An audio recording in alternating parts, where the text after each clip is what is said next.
So, today we're going to talk about the green emerald Corydora catfish.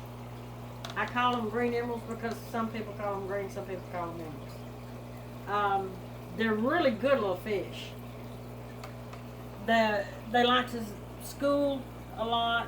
They play together, but they stay on the bottom 95% of the time. They like to hide in caves. They go up and down the tank occasionally, but most of the time they stay on the bottom. And contrary to what people think, everybody thinks they're going to eat algae. These do not eat algae. They do clean the bottom substrate. They will do that most of the time. Anything else, they're not going to clean. They just ain't going to do it. Got to get another fish for that. I like to keep a piece of driftwood in there for them because it's good for them. And something I really hadn't told anybody yet, I keep a sponge filter in here, and then I keep a hob on the back of the tank. And I do that for a reason. Everybody tells you can't clean your sponges unless you clean them in tank water. Well, I don't have that problem. Because this week I'm going to clean my sponge, and next week I'll clean my hob. So I got that covered. But as far as the water perimeters, they stay pretty stable all the time.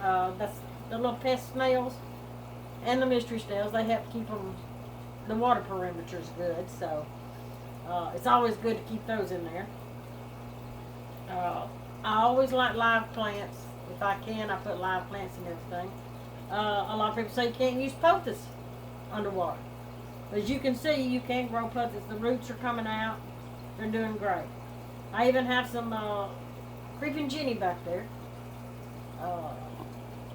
But I do like live plants.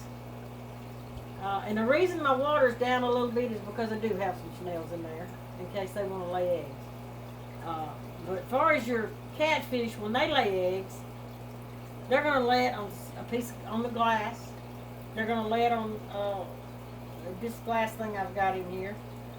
They rarely lay eggs on anything like this. Now, I have had them lay eggs on a leaf twice. The rest of the time, they've always done it on the glass. So, and the best way to do that is just get your eggs out because they will eat them. If you don't want babies, let it go. But if you do want babies, you have to take the eggs out because they will definitely eat the eggs. And there's quite a setup for doing that. I've got a big setup. My husband's got a big setup on how to take care of the eggs. He takes care of all the egg layers. I try to take care of the live layers. So, but these here are egg layers. But they're fun to have. They're fun to watch.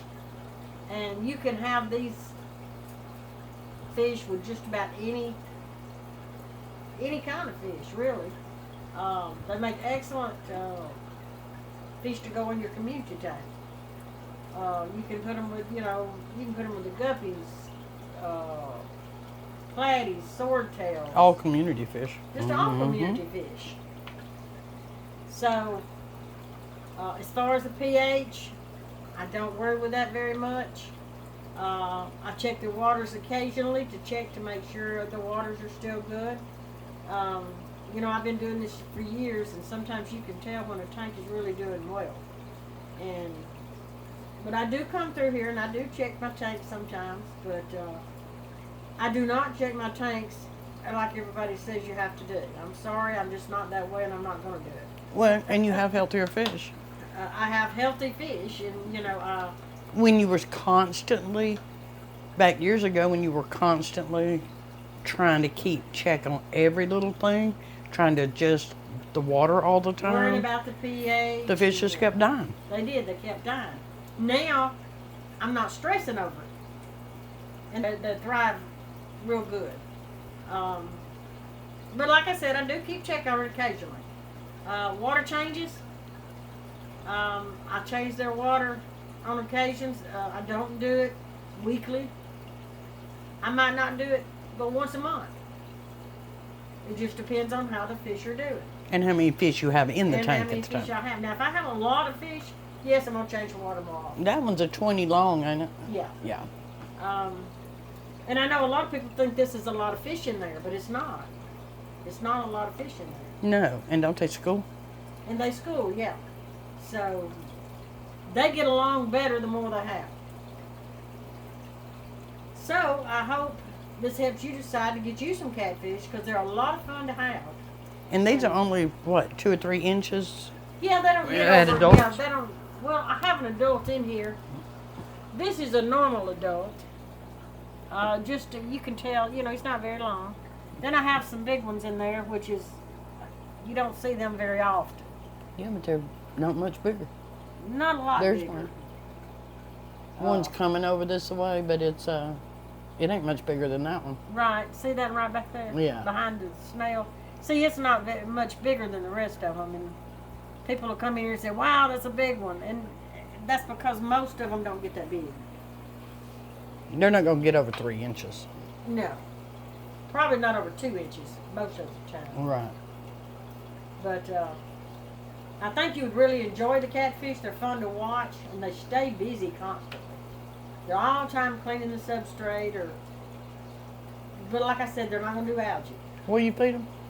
I feed them live food, brine shrimp, the baby brine shrimp, and we also feed them flakes, and I feed them zucchini. I kind of take it day at a time. Like one day I'll do the brine shrimp, one day I'll do the flakes, another day I'll do the zucchini, cucumbers, stuff like that, because I do like all that. And I keep calcium tablets in here. The calcium is real good. The calcium, the minerals, and all that, those are real good for them. Matter of fact, I need one now because it's already dissolved. The ones I actually make takes it sometimes a week to 2 weeks to dissolve, but they really do help them. So I hope this helps you decide you want some catfish because they are a lot of fun. And I appreciate you watching the video. And I hope you join our next video. Thank you and have a wonderful day.